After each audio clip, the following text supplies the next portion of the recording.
I keep wearing this makeup because, itong best makeup. So, kasi gusto niyo na i-erase ko to, so erase ko na.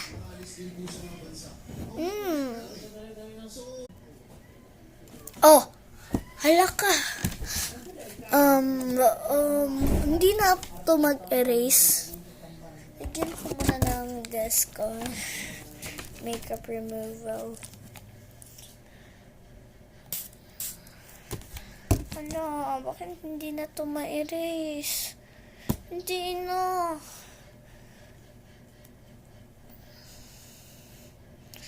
Dito ma-erase, guys. Patay ako sa mama ko neto.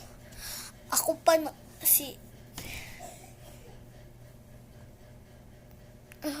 takot ako.